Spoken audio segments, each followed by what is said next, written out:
I never thought my life would collapse because of a man I should never have trusted. And I definitely never imagined I would someday sit down and retell everything, from the betrayal to the humiliating night that changed all of us, through my own eyes. But here I am, trying to explain the storm I created and the storm I walked into, both at the same time. My name is Sandra Thompson, and for 8 years I was married to a good man named Larry. A man who didn't deserve the chaos I brought into his life. A man who trusted me far more than I deserved. When I look back now, I don't understand how I allowed myself to get swept into something so reckless. But at the time, I convinced myself I had reasons, emotions, pressures, anything to justify what I was doing. It all began with one stupid, meaningless message that should have never left my phone. "Can't wait for tomorrow night, darling." Michael sent it. Michael Anderson. The last person I should have gotten involved with. When I came out of the shower that day and saw the look on Larry's face, the quiet, frozen stare, I knew he had seen something. But he didn't confront me. He didn't yell. He didn't accuse. He just observed. And that scared me more than anything else, because Larry was never quiet when something bothered him. I remember walking toward him, pretending everything was normal. "Everything okay?" I asked, drying my hair with a towel. He looked at me for a second too long and said, "Yeah, just checking the time." Even now, I remember that moment so clearly. That calmness. That silence. It was the sound of him breaking without showing it. But instead of stopping the affair right there, I fell deeper. Michael had this way of making me feel important, seen in a way I didn't feel at home anymore. I'm not excusing myself. I'm just telling you honestly why I let it happen. He made me feel chosen, and I mistook that for love. He made promises he never intended to keep, and I was naive enough to believe him. When we met at hotels, he'd touch my face, kiss me, whisper, "You deserve better, Sandra. You deserve excitement. You deserve someone who understands you." And I, foolish, selfish, blinded, let myself believe that. Larry was working extra hours during this time, and every time he came home tired, covered in grease from the auto shop, guilt would eat me alive. But instead of confessing, I compartmentalized. I separated my lives the way Michael taught me to. I had no idea Larry was following me, photographing me, tracking me, just like I had no idea that Michael's wife, Jennifer, had been documenting her husband's affairs for years. One evening, I was getting ready to meet Michael by the Marriott Hotel downtown when Larry appeared at the bedroom door. "You're going out?" he asked. His voice was too controlled. "Yeah, work dinner. Faculty thing." I lied. He nodded, but his eyes didn't match the nod. "Okay. Drive safe." I smiled at him. I lied to his face. And that smile still haunts me. A week later, I received a call from an unknown number. A woman's voice. Calm. Elegant. "Hello, Sandra. This is Jennifer Anderson." Every bone in my body went cold. She continued, "I've planned a small gathering for my birthday next month. I'd like you and Michael to attend." It wasn't a request. It was a command wrapped in velvet. I don't think that's a good idea," I stammered. "Oh, I insist," she said. "And I've invited someone else too. Larry." I stopped breathing. "I believe it's time we all stop pretending," she added. The call ended. My panic began. When I tried to talk to Michael about it, he brushed it off like it was nothing. "Jen does these dramatic gestures," he said casually while pouring himself a drink. "Don't worry. She won't do anything stupid. She wants to look classy in front of her friends." "Michael, she invited Larry," I said. "So what? He doesn't know anything." "He does," I whispered. Michael froze mid-sip. "What?" "I think he saw a message." Michael swore under his breath and paced the room. "You should have deleted it." "I forgot." He looked at me sharply. Then pray he didn't take it seriously. He wasn't worried about my marriage. He only worried about exposure. His money. His reputation. His status. But I didn't see that then. The night of the party, I stood outside the Andersons' massive mansion in my new beige dress, my hands trembling. I felt sick walking inside, like the walls themselves knew my secret. Everything smelled like roses and expensive perfume, and every woman there looked rich, educated, and intimidating. Jennifer greeted us at the door. She looked stunning in a black cocktail dress, her smile sharp as a blade. "Welcome," she said sweetly, kissing Michael on the cheek and then looking directly into my eyes. "So glad you could make it, Sandra." There was something terrifying about her calmness. Michael squeezed my hand subtly. "Relax," he whispered. But I couldn't. Not when I saw Larry walk in 30 seconds later. He saw me holding Michael's hand. His face didn't twist. He didn't shout. He didn't break. He just stared at us like he was forcing himself to stay upright. "Larry," I whispered, stepping toward him. Jennifer's voice cut through the air like a knife. "Everyone, please gather in the living room." My heart fell into my stomach. 30 guests. Soft jazz music. Champagne. A picturesque evening poisoned with tension. Jennifer raised her glass. "Tonight, I want to celebrate truth." Michael stiffened next to me. She continued, "I'd love for my husband to tell everyone how long he's been seeing Sandra." Gasps. Silence. Someone dropped a glass. I grabbed Michael's arm. "Do something?" I whispered. He said nothing. Jennifer went on, 6 months. They thought they were clever. "Jennifer, stop," Michael said under his breath. "No," she replied. "I'm just getting started." She turned to Larry. "Larry, would you please show everyone the photos you took?" I swear the ground tilted beneath me. Larry pulled out his phone with shaking hands.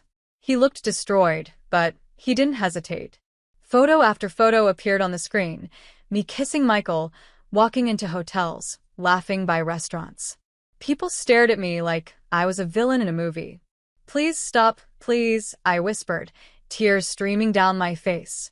But Jennifer kept going. She introduced Richard, her lawyer and secret lover. She talked about divorce papers, financial records, Michael's embezzling, his past affairs. Michael finally snapped. "Jen, this is insane." "No," she said calmly. "This is justice." Then she turned to me. "Sandra, would you like to tell Larry about the baby?" The world blurred. "No," I whispered. "No, please, Jennifer. Please don't." She smiled coldly. "Sandra is 8 weeks pregnant and unsure who the father is."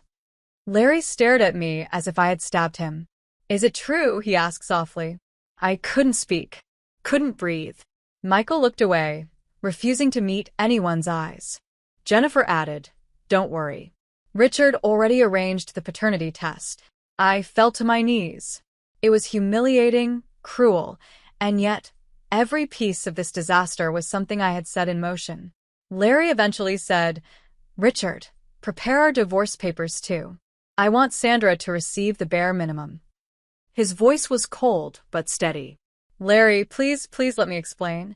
"There's nothing left to explain," he replied. That night ruined all of us. And little did I know, the tests, the divorce, the fallout, everything was only the beginning. After the night at Jennifer's house, everything in my life fell apart so quickly I barely had time to breathe. I left that mansion in tears, humiliated, terrified, and completely alone. Michael didn't walk me to my car. He didn't ask if I was okay. He didn't even look at me. He stayed behind arguing with Jennifer, probably trying to save whatever scraps of his reputation were still left. Larry didn't speak to me either. He walked past me as if I were a stranger in the street. He didn't shout. He didn't insult me. Somehow, that hurt even more. I kept calling his name, whispering, "Larry, please just hear me out." But he didn't even flinch. When I got home that night, I don't know why I even went back. I sat on the couch and stared at the photos still burned into my memory. Every lie, every hotel, every kiss, all exposed in front of 30 people. My marriage, my dignity, my secrets, turned into entertainment. Larry came home an hour later. His face was expressionless. I stood up immediately. "Larry, please talk to me," I said. "I'm only here to get a few things," he replied quietly. "Can we at least discuss?" "There's nothing to discuss," he said, choosing every word carefully. "You made your choices." "Larry, I didn't love him. I was confused. He finally looked at me, his eyes red and exhausted. Then why did you keep choosing him? Over and over? For 6 months. His voice didn't rise. He didn't shout. That made it worse. I don't know, I said, crying. I was unhappy. I felt invisible. He cut me off. Sandra, do you think I wasn't unhappy sometimes? Do you think I didn't feel invisible occasionally? But I never cheated. I never lied. I never disrespected you. Larry, please, just let me explain the baby. He stiffened. Don't do this right now. Larry, we don't know whose it is. I panicked. I didn't know how to tell you. You should have told me the moment you found out, he said. Instead, Jennifer told me. At her damn birthday party. I wiped my face and reached for him. He stepped back. Sandra. I will never hate you, but I will never trust you again. And a marriage without trust is already over. He grabbed a bag of clothes and walked toward the door. Larry, please don't leave. He paused, gripping the doorknob, and said without turning around. You already left first. Then he was gone. I sank to the floor and cried until dawn. The next few days passed in a blur. Michael blocked my number. His wife filed for divorce and threw him out of their house. Larry stayed with a friend and refused to see me. My colleagues at the college were whispering behind my back. Jennifer had exposed everything so publicly that the news traveled fast. A week later, I received a call from Richard, Jennifer's lawyer. We need you to come in tomorrow morning to sign preliminary paperwork, he said. What paperwork? I asked, my voice shaky. Divorce. Paternity testing. Financial disclosures. My chest tightened. Can I talk to Larry first? Larry has already instructed me to proceed, he answered. Please arrive at 10. I spent that night staring at the ceiling, trying to understand how I had let things spiral out of control. I kept replaying moments when I could have stopped everything. The first message. The first lie. The first hotel room. Every small decision that led to a disaster I couldn't undo. At the lawyer's office, Larry refused to look at me. He kept his eyes on the table.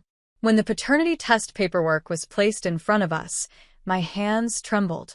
Are you sexually active with anyone besides your husband? The nurse asked. I froze. Larry's jaw tightened. I whispered, yes. Every word felt like a wound. Frequency, she asked clinically. Twice a week. Larry closed his eyes for a moment. I could practically feel the pain radiating off him. After the tests, he stood up and walked toward the door. I hurried after him. Larry, wait. He stopped briefly. Don't follow me. But This conversation is over, he said and walked out into the sunlight like he couldn't get away from me fast enough. I stayed on the office steps, hugging myself, feeling like my insides were caving in. Days later, the results arrived. The child wasn't Larry's. I stared at the paper until the letters blurred. My breath felt trapped in my throat. I called Michael, even though he had blocked me, hoping he would answer from another number. Michael, please pick up. Michael, I need to talk to you. He finally answered on the 4th try. What do you want? He snapped. It's your child, I whispered. Silence. Then he said, not my problem, and hung up. That was it. The man who promised me a future, whispered love in my ear, held my hand in hotel rooms. Didn't want my child. Didn't want me. I broke down completely. My marriage gone. My reputation gone. My lover gone. My child unwanted. Jennifer, ironically, was the only one who called me a week later. Are you okay? She asked calmly. I almost laughed. Jennifer, you destroyed my life. No, she corrected. Michael destroyed your life. You helped him. I just exposed the truth. Why did you do it like that? I asked, crying. She sighed softly. Because my husband has hurt dozens of people. And you? You were helping him hurt me. And Larry. And your own future. I wasn't going to remain quiet. Her voice softened a little. Sandra, that child deserves honesty. You do too. You needed to see who Michael really is. Why would you care what happens to me? I asked bitterly. She paused. Because you're a woman who made terrible choices, not a monster. But choices have consequences, Sandra. You're living them now. The following month, Larry filed for full separation. I moved out and stayed with my sister for a while. Every day felt like wading through guilt and grief. One afternoon, I went to Larry's auto shop hoping, stupidly, that he'd talk to me. He was working on a red pickup truck, grease on his forearms. He looked good. Strong. Focused. Alive in a way I wasn't. He noticed me but didn't smile. "What are you doing here?" he asked flatly. I wanted to apologize again. "And tell you, the baby is Michael's." He nodded once. No surprise on his face. "I figured," he said. "I'm sorry you're going through that. But it's not my responsibility." "I know. I'm scared. And alone." He took a slow breath. "Sandra, I cared about you. I loved you. But I can't save you from the consequences of what you did." "I never meant to destroy us," I whispered. "I know," he replied. "But you did." I walked out of the shop sobbing so hard I couldn't see the road. Months passed. I quit my job because the whispers wouldn't stop. I moved in with my parents in Ohio. My belly grew. My shame grew with it. I didn't have money. I didn't have support. Michael had vanished completely. The night I went into labor, my mother held my hand while I cried through every contraction, not from the pain of childbirth, but from the realization that I had done this completely alone. When my son was born, I burst into tears not because of joy, but because holding him made every mistake more real. I stared at his tiny face, wondering how I could ever explain the truth someday. But when he opened his eyes and looked up at me, something inside me softened. Something healed. Something shifted. "Hi, baby," I whispered. "It's just you and me now. And I'm going to do better." For you. For both of us. And for the first time in months, I felt a small, fragile sense of purpose. Little did I know the chaos Michael created and the destruction Jennifer exposed was far from over. Years later, I'd find myself dragged back into the mess in a way I never expected. Life with my son was nothing like what I imagined, but it was everything I needed to become a different person. A better one, I hoped. Those first few years were difficult, emotionally, financially, mentally. I worked as a substitute teacher, lived with my parents, and barely slept between lesson plans and night feedings. My son, Matthew, was the only bright part of my world, the only thing that reminded me I wasn't beyond redemption. Sometimes I'd look at him and whisper, "I'm sorry. I'm so sorry you were born into chaos." But he'd smile up at me, and for a moment, the shame lifted. I avoided thinking about Larry, though he crossed my mind more often than I admitted. I wondered if he had moved on, if he was happy, if he ever thought of me without bitterness. I never reached out. I felt I had lost the right to ask about his life. Then, 3 years after everything happened, my phone rang on a Tuesday afternoon while I was grading papers. "Hello, Sandra Thompson?" a man asked professionally. "Yes. This is Detective Martinez with the Dallas Police Department. We're contacting individuals who may have information relevant to an ongoing investigation involving Michael Anderson." My whole body went cold. What kind of investigation?" I asked, gripping the table. "Fraud and embezzlement. Large scale. We believe Mr. Anderson targeted vulnerable individuals, particularly recently divorced women, for financial exploitation." I placed a hand over my mouth. I don't understand what this has to do with me." "You were involved with him during the period we're examining," the detective said. "We'd like to ask a few questions and verify a timeline." I felt sick. "Is he dangerous?" "We don't believe he's violent," the detective answered, "but his actions have financially devastated many victims." Victims. Plural. I swallowed hard. "I'll cooperate," I said quietly. "Tell me what you need." Over the next hour, I answered question after question, dates, places, conversations. What he had promised me, what he had given me, what he had taken. At the end of the call, the detective asked something unexpected. "Did you know Jennifer Anderson provided extensive documentation of her husband's behavior?" I closed my eyes. Of course she did. Jennifer always knew more than she showed. "Yes," I whispered. "I know Jennifer.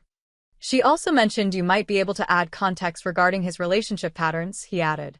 For a moment, I didn't know how to respond. Finally, I said, Detective, do you know if Larry Thompson is involved in this case too? A pause. Then, yes. He's agreed to testify. Something inside me twisted. I wasn't sure if it was guilt, fear, or something else. Will I have to see him? I asked softly. It's possible, he replied, but we'll notify you beforehand. After the call ended, I sat on the couch holding my son's toy car, feeling the world tilt slightly. Michael was a liar, a manipulator, a man who used people without shame. But somehow, knowing he had continued hurting others made me feel foolish all over again. A few months later, the court summoned me as a witness. My stomach churned as I entered the courthouse, Matthew's tiny hand gripping mine until my parents took him outside.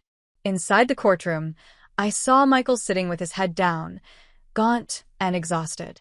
He looked nothing like the man I thought I loved once. And Larry, he was sitting 2 rows ahead, looking strong, grounded. He didn't notice me walk in. Or maybe he did and pretended not to. When it was my turn to testify, I walked to the stand, my legs trembling. The prosecutor approached. Miss Thompson, how did you first meet Michael Anderson? At a college fundraising event, I said, my voice shaky. He introduced himself. He was charming, too charming. And he pursued a relationship with you despite knowing you were married? Yes. And did he ever discuss leaving his wife for you? Yes, I said, ashamed. He told me he was unhappy, that he was planning to start over. The prosecutor nodded. Did he ever ask you for money? Investments? Financial commitments? No, I said honestly. Not me. But he talked a lot about smart investing and how he helped friends. Did you believe him? I exhaled. Yes. Back then, I believed everything he said. Miss Thompson, the prosecutor said gently, based on your experience, would you say Mr. Anderson had a pattern of manipulating women emotionally? I didn't look at Michael. I didn't want to see whatever expression he wore. Yes, I whispered. I believe he did. When my testimony ended, I stepped down and hurried toward the back of the courtroom. As I passed the aisle, Larry stood up. For a moment, we were face to face for the first time in years. Larry, I whispered. He nodded politely, nothing more. How are you? I asked quietly. He looked older, stronger, surer of himself. I'm good, Sandra. I really am. There was no bitterness in his voice. That almost broke me more than anger would have. I'm glad, I said. Truly. He hesitated. Your son, he's doing well? My breath caught. You heard? He smiled faintly. Jennifer mentioned it once. She said you're a good mom. My voice cracked. I'm trying. You're doing better than trying, he said gently. Tears stung my eyes, but I nodded and stepped aside so he could walk past. In that moment, something inside me felt lighter, like a chapter was finally closing. Michael was sentenced to 15 years in federal prison. Watching him led away in cuffs was surreal. Once upon a time, I'd thought I loved him. Now all I felt was pity for the man he chose to become. Months later, I received another call, this time from Jennifer herself. Hi, Sandra, she said. Her tone wasn't hostile, just mature. Jennifer, I breathed, sitting down. I didn't expect to hear from you. I heard you testified, she said. Thank you. I swallowed hard. I didn't do it for you. Or for Larry. I did it because it was right. That's enough, Jennifer replied. People grow, Sandra. Even from the worst mistakes. There was a pause. She added softly, I'm glad your son has you. I hope you both find peace. After we hung up, I cried, not out of pain, but because forgiveness, even in its smallest form, felt like a gift I didn't think I deserved. Years passed. My son grew into a brilliant, curious child. I earned my master's in counseling and began working with at-risk teens, helping them navigate choices I once made so poorly. Every story I heard reminded me how fragile morality can be when someone feels unseen. Then one day, while grocery shopping with Matthew, I heard someone say my name. Sandra? I turned around, and there stood Larry, older, happier, wearing a wedding ring on his finger. And beside him, a woman with warm eyes and a gentle smile. This is Sarah, Larry said. My wife. She extended her hand. Nice to meet you. Larry has told me some things. I nodded nervously. I'm sure none of it was flattering. She smiled kindly. People make mistakes. What matters is who they become afterward. Larry looked at my son, who was staring at cereal boxes. Is that? Yes, I said. That's Matthew. Larry knelt down. Hey, buddy. My son waved shyly. Hi. Seeing Larry smile at my child, a child who had nothing to do with our pain, felt like a small miracle. When he stood up, Larry said, You look happy, Sandra. I'm glad. For the first time in years, I felt the truth settle comfortably inside me. I am, I said. And I'm glad you're happy too. We said goodbye, and as I pushed the cart forward, Matthew looked up and asked, Who was that, Mommy? I smiled softly. Someone who was important to me once. Someone I learned a lot from. Will we see him again? He asked. I shrugged. Maybe someday. Life is funny like that. That night, after tucking Matthew into bed, I stood by the window and watched the streetlights flicker. I thought about the past, the lies, the betrayal, the party, the divorce, the trial. I thought about the woman I used to be and the woman I had become. And for the first time in a very long time, I didn't feel ashamed. I felt grateful. Not for what I did, but for what I learned. Sometimes life breaks you, so you can rebuild yourself into someone better. Sometimes people leave so you can learn to stand on your own. Sometimes the past haunts you long enough that you finally choose to live differently. I whispered into the quiet room. Thank you, Larry, for everything you were and everything you taught me without meaning to. Matthew stirred in his sleep, and I smiled. My past was painful, but my present was peaceful. And my future, mine and my son's, felt like something I had finally earned.